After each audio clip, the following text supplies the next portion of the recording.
tonight's big stories. Former Senator Lina de Lima has been acquitted in one of her two remaining drug cases. This decision brings de Lima one step closer to freedom after being in detention for over 6 years. What's next for de Lima's remaining pending case? We'll find out later on in the show. Kuwait has suspended the issuance of entry visas for newly hired Filipinos. That's after the Philippines supposedly violated a labor agreement with a Gulf state. The Philippines banned the deployment of domestic workers to Kuwait after the gruesome murder of OFW Julie B. Ranara. Is Kuwait now pressuring the Philippines to lift the ban? And this one's been the talk of the town.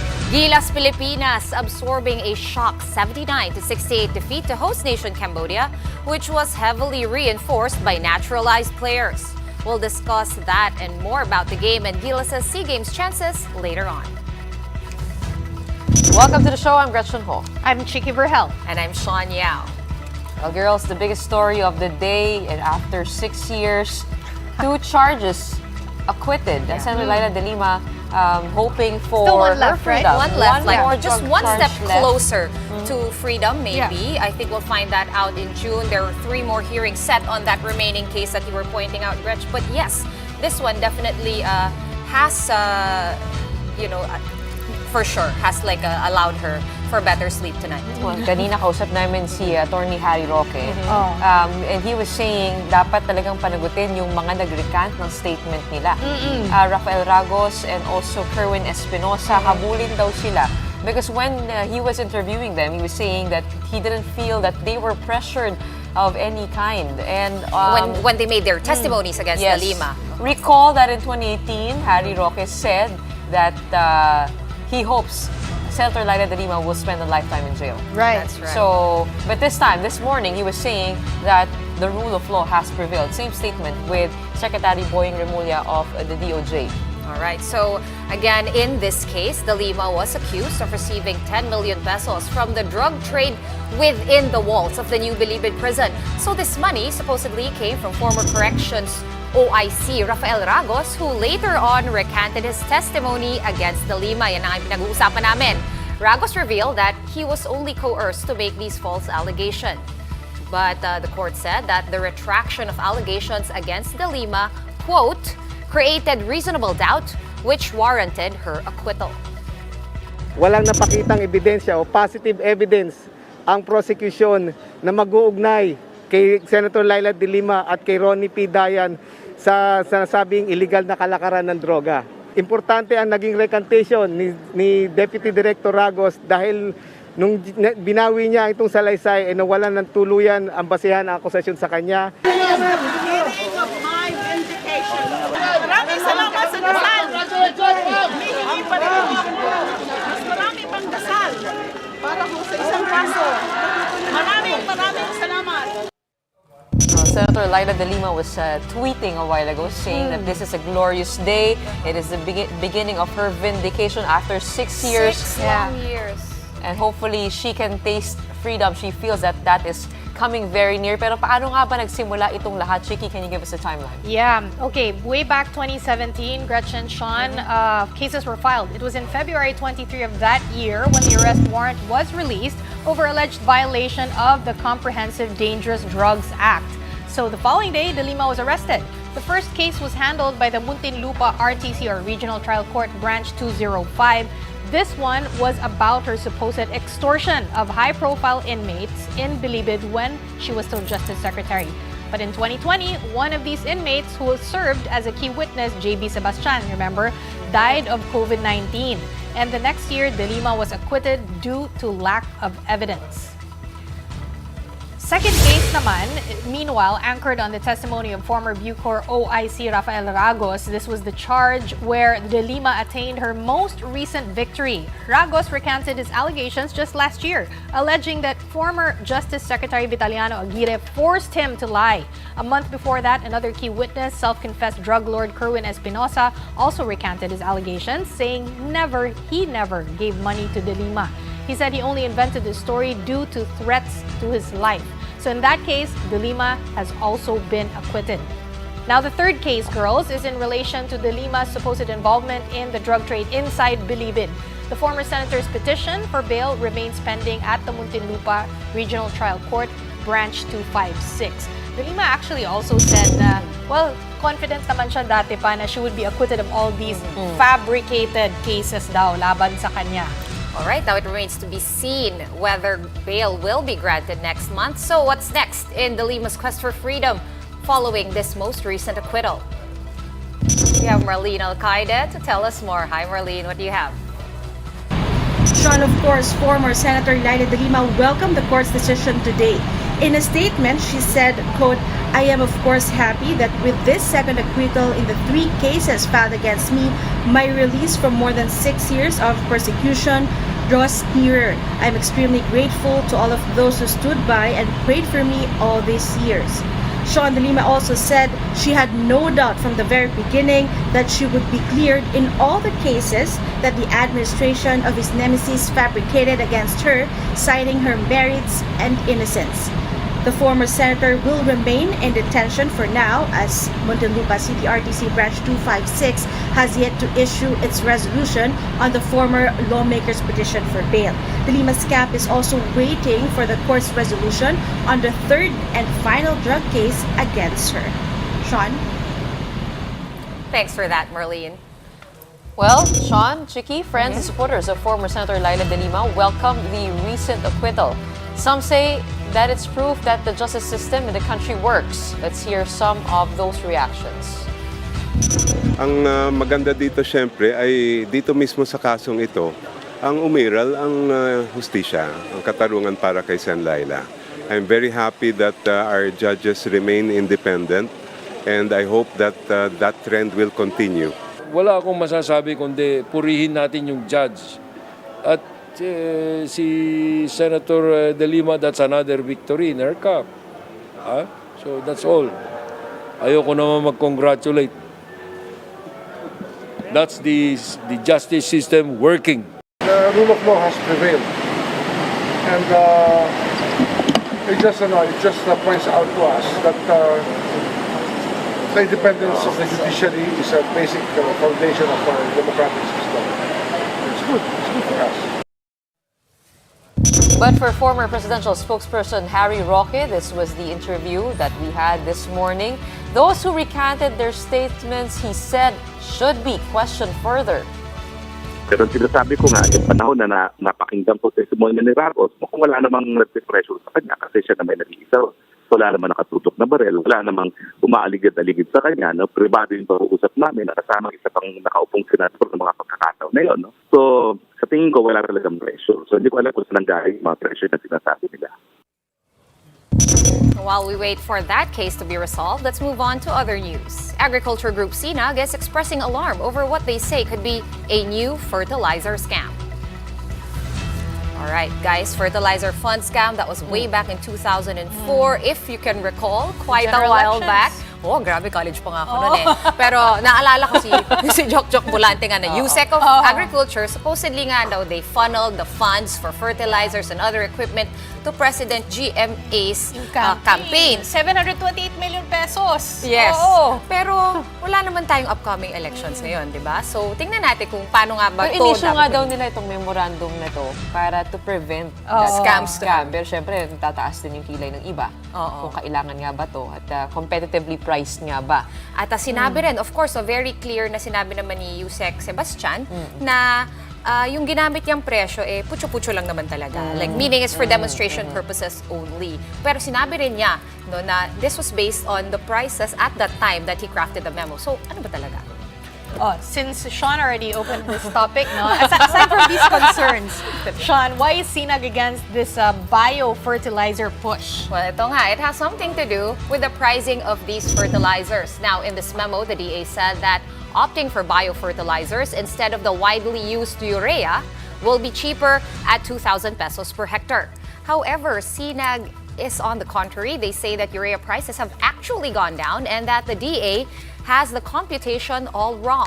The Agri Group says that, in fact, there are biofertilizers available in the market that cost only around 500 pesos per hectare. Here's what the DA had to say in response. hindi magiging fertilizer scam ito. Una, rational naman yung pagbili natin. May technical basis. Pangalawa, dadaan naman sa procurement law. It's still unclear, though, how the DA came up with the pricing for these biofertilizers. Let's bring in Shyla Francisco to help us out. Shyla, did the DA explain the math behind this? Chicky, the Agriculture Department says that the pricing in the memo was just for illustration purposes. Yusek Leocadio Sebastian said it is only meant to be a guide for procurement per region. He also emphasized that the pricing in the memo was based on the actual rates during the time when they were crafting the guidelines. He said that the project could be more susceptible to scams if they did not lay down the proper guidelines. Overall, the DA Undersecretary said we should lessen dependence on inorganic fertilizers so that we can see improvements in the soil fertility here in the country. Chicky? Thank you, Shyla. Happy weekend. Now, here to talk to us about this fertilizer issue, we have SINAG Chairman Rosendo So. Magandang gabi po. Yeah, Ma'am Gretchen, magandang gabi. Alright, sir, una-una nga po, just to clarify everything because sabi nga po ng DA, talagang, kumbaga, nung panahon na yun, doon pa lang sila nagko-compute, sabi naman po, mas mura na ngayon. May naging consultation po ba dito sa pag-shift into biofertilizers? Given na, yun nga po, ang plano nga po nila, balanced fertilization, organic plus inorganic plus biofertilizer. Nakausap po ba kayo tungkol dito? Yeah, walang consultation nangyari. And of course, sa amin naman ang tingin lang natin is yung MO na linabas, medyo mataas nga yung presyo ng urea. Dapat kasi kakatapos lang nila yung consultation with mga regional director, just around 10 days ago. So, alam nila yung updated price ng urea na in which yung huling bidding 10 days ago ng DA mismo is nasa 1,250 yata ang huling bidding doon.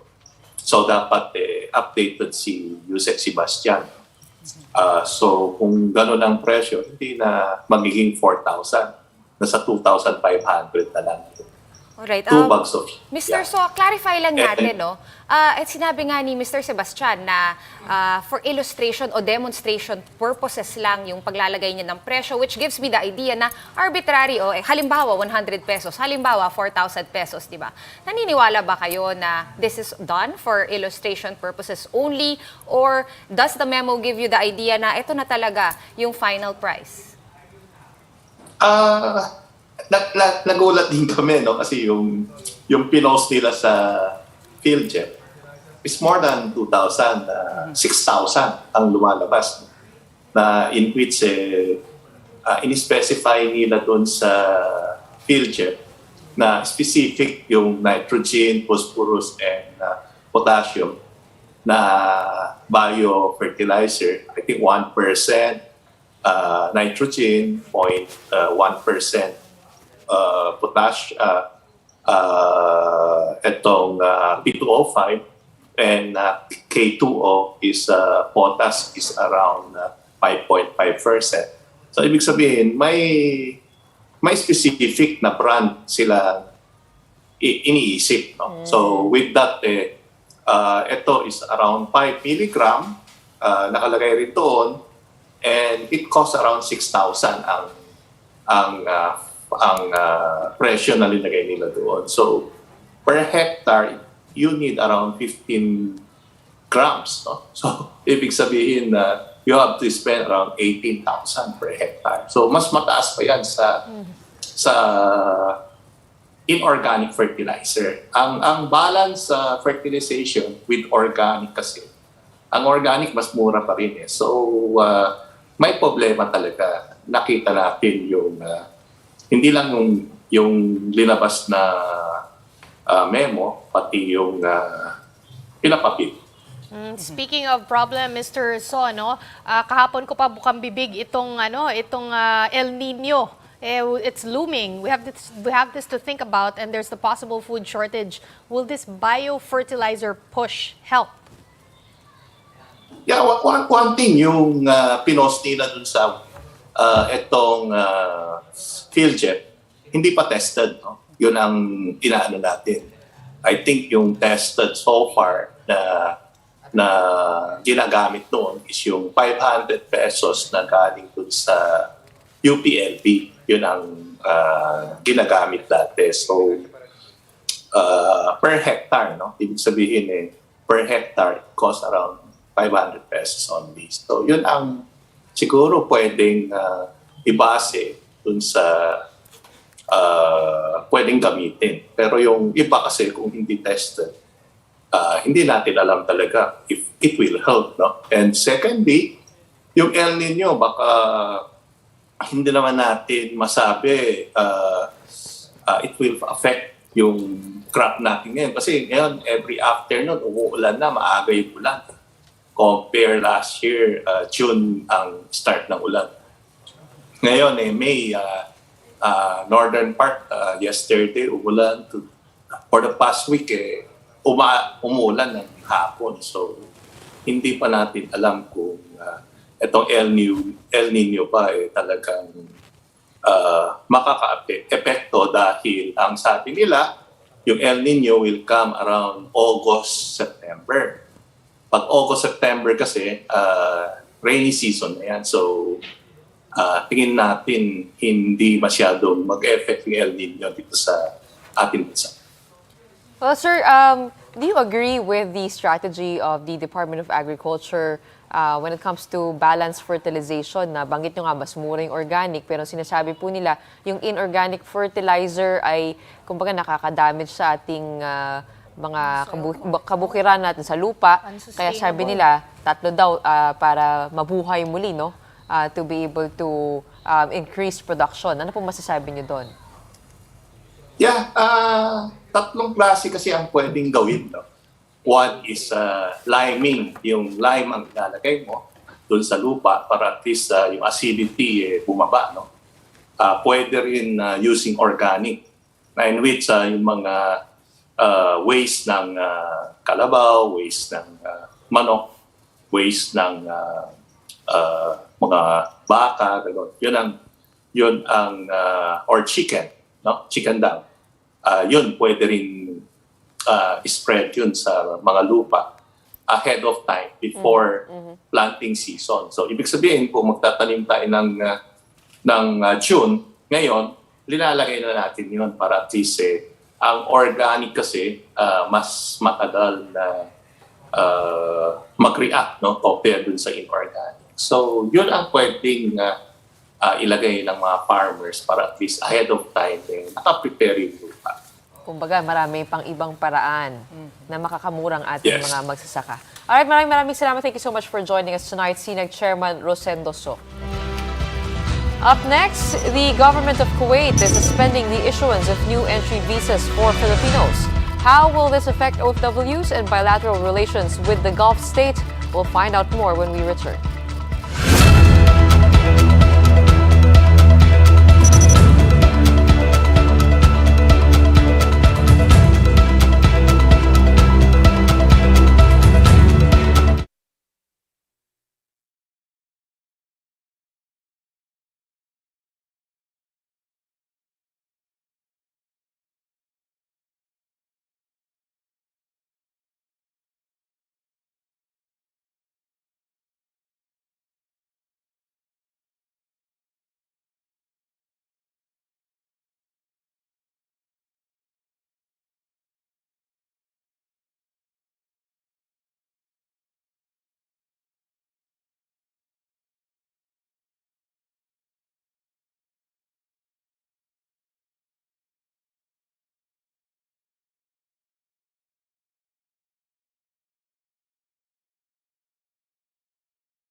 You're still watching the big story here on One News.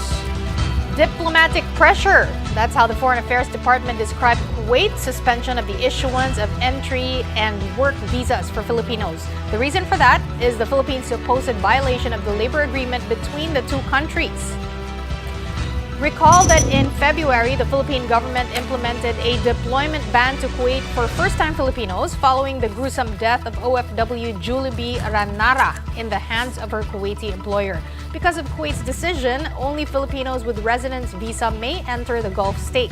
DFA Undersecretary for Migrant Workers Affairs Eduardo de Vega says the deployment ban is the reason for the visa suspension.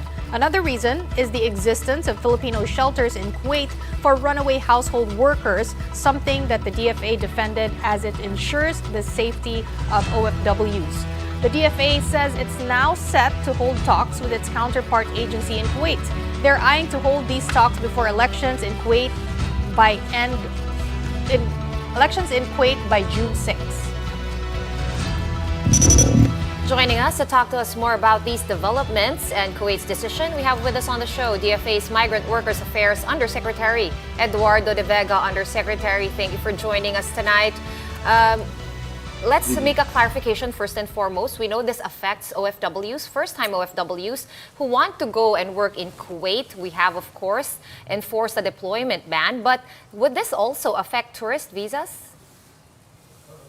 Well, apparently yes, because the note verbal that we received from the Kuwaiti embassy indicated that there will be a suspension of all visas to Filipino nationals. However, the fact is there have been very few visas issued for tourists or the business sector, because the vast majority of Filipinos going to Kuwait are actually going there as workers. So right now, it's not really the main concern here, but perhaps that's the first, one among the very first items that we'd want to raise with the Kuwaitis.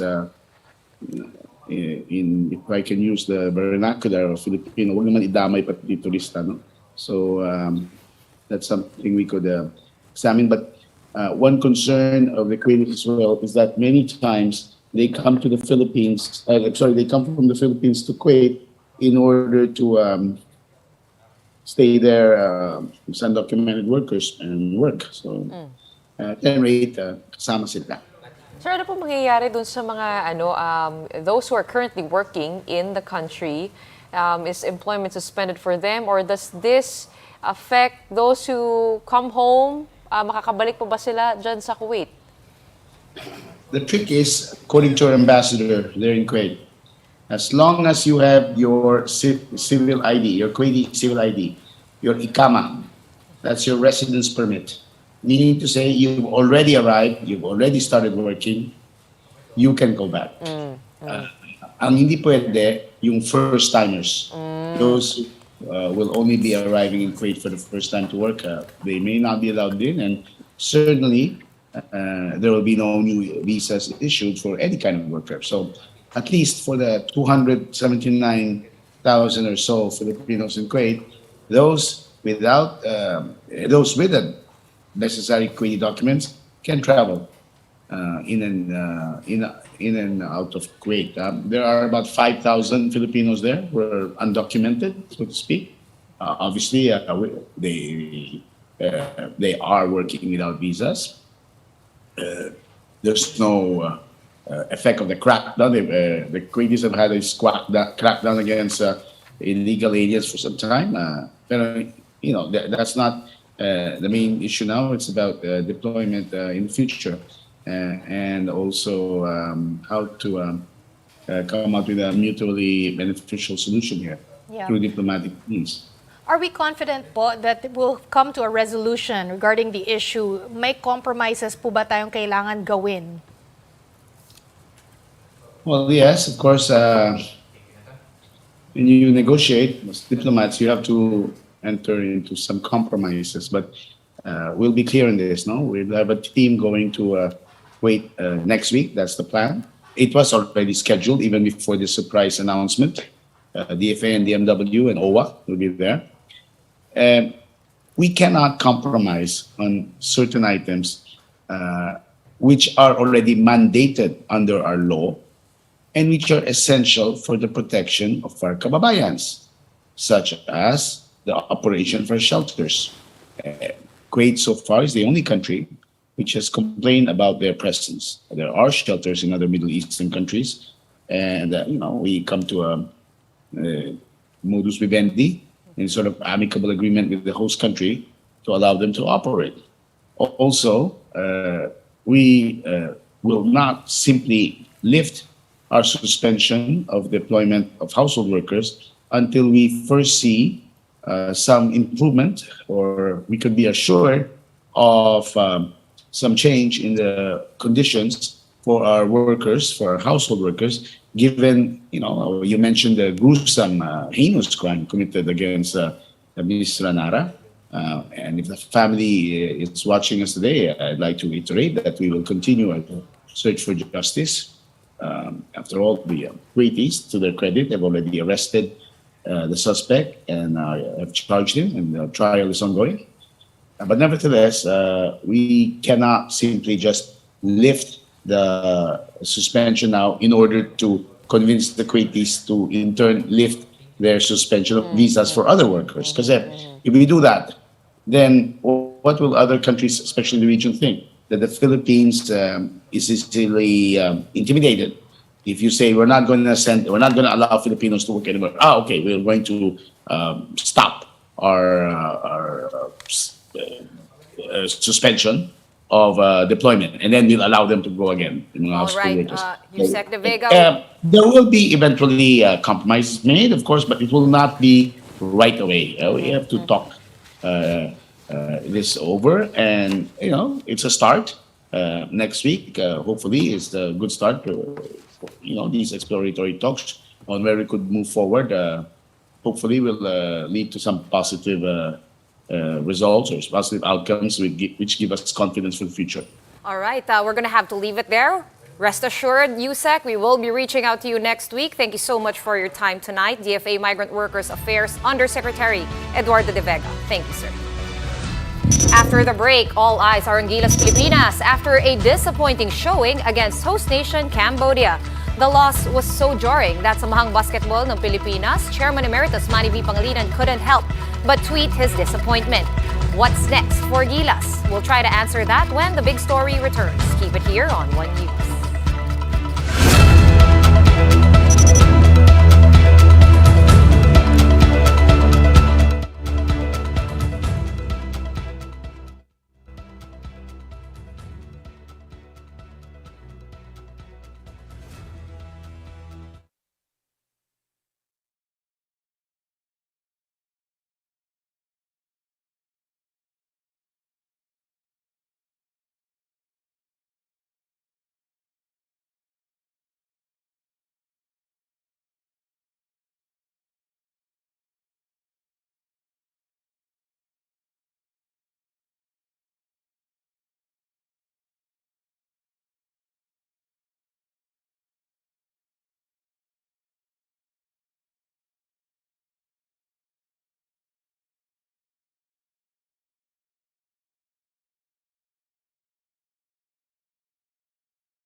You're still on the big story here on One News. Well, as you know, Sean, last night we were already talking about it. Gilas Pilipinas and their game versus Cambodia. Hindi pa tapos yung laban. But, even before that, we already heard that the news that Gilas was down We were really big. down from the start and big. Pero talagang malalaman natin na malaki impact niya dahil nag-tweet si MVP. So medyo lahat tayo nagulantang. But let's recap what transpired in that match. From the get-go, Gilas struggled against a souped-up Cambodia squad, shooting poorly as they absorbed a 79-68 setback in their meeting. The Filipinos had trouble matching the size, athleticism, intensity of the Cambodia squad that leaned heavily on naturalized players Darren Dorsey, Brandon Peterson, and Saeed Pridget. Now, it's not the end of Gilas' gold medal campaign, but of course, a loss like this earned the ire of many individuals, including Samahang Basketball of Pilipinas Chairman Emeritus Manny V. Pangilinan, who could not help but ask the basketball body what happened. So, ano nga ba talaga nangyari? To help us understand Gilas' loss to Cambodia, we have with us live via Zoom Gab Malyari, Managing Editor of OneSports.ph. Gab, good evening. Thank you for joining us here on The Big Story. Now, narinig na natin lahat ng opinion, di ba, Gretch, ng armchair analysts online kung bakit tayo natalo. But can you tell us exactly why this loss was so bad for Gilas? Hi, Sean. Good evening. So, for Filipinos to better appreciate the gravity of this loss, I propose we look back at the history. Since 1970s, there have been 21 editions of basketball at the SEA Games. The Philippines won gold in 18 of them. One of the 3 times that we lost happened just the last SEA Games, the previous SEA Games in Vietnam. In Hanoi, we went undefeated in the group stage, perfect record. But then in the gold medal match, we lost to Indonesia and settled for silver. That silver is still a medal, right? But then that is enough to earn the ire of many Filipino fans. No, I would say that it warranted the wrath of all the Filipino basketball fans because, like what we already established, the SEA Games is supposed to be our lair, our playground. Now, they won up themselves with yesterday's loss against Cambodia because that was only the second game of the group stage. It's not even the medal round. It's not even the semifinals. It's only the group stage, and we suffered a loss. And like what you said earlier, Sean, we were down since the beginning. So it's really a humbling loss, a humiliating one.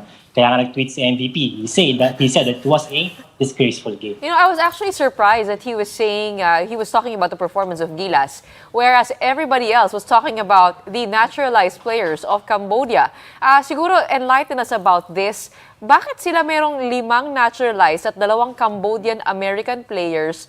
Yung 5 naturalized players galing pa sa Jordanian club team ni Coach Harry Savaya. I just wanted to put the name out there. Allow me to be biased for tonight kasi medyo binastos talaga tayo sa dulo ng game na yon by calling a timeout with 20 seconds left. Pero how did that happen? Did we not know of that possibility to have naturalized players, more naturalized players on our team? We knew. As reported by Kinito Henson, the Gilas Pilipinas knew as early as January that Cambodia is going to be sending a lot of naturalized players. Right now, what we would say what really happened is just that the rules allow it, so they did it. It's just like it seems like no one expected that this would happen. As you may recall, these naturalized players first appeared in the 3x3 tournament of basketball, also in the SEA Games. 3 of them were naturalized players, only 1 local player. All the 3 played for Gilas. Pero teka, yung rules na to, is this also set by the host country? Like the types of games that we have? These are agreed upon by the organizers. And as you know, SEA Games is kind of, it's not the same as FIBA World Cup. It's not the same as the other tournaments. So as you know, also on our side, actually, I just have to bring it up. Christian Stan Hardinger and Chris Ross, 2 Phil foreigners who cannot suit up for Gilas in other tournaments because they are naturalized players, and those naturalized slots have been going to Kwame before, Jordan Clarkson once, and also Justin Brownlee. But here, they're able to suit up because they fall into that ruling. So, in a way, we also benefited from that rule if we just look at it on black. Sige na nga. Bawal bitter. Nakagab, sobrang init daw talaga eh. Si Justin Brownlee talagang na-dehydrate, nagka-cramp sa huli. But very quickly lang, do we have any chances of winning gold? Yeah, the gold is still in play. We are still in contention. It's not yet out of our reach. It's still on the group stage. What Gilas needs to do is to really finish strong in the group stage. We are battling Singapore tomorrow.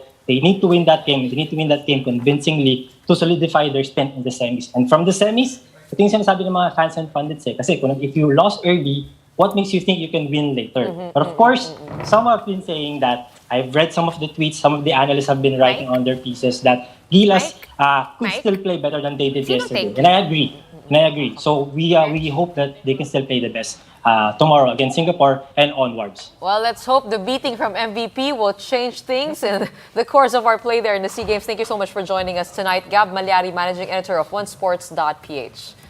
And just like that, we have run out of time. That's it from The Big Story tonight. We are One News, all sides, all the time. Happy Mother's Day to all the mothers out Happy there. Mother's Day. Sunday. Even the fur moms. To your moms and the fur moms. And the fur moms. Happy weekend. Thank you so much. Happy Have a weekend. good night.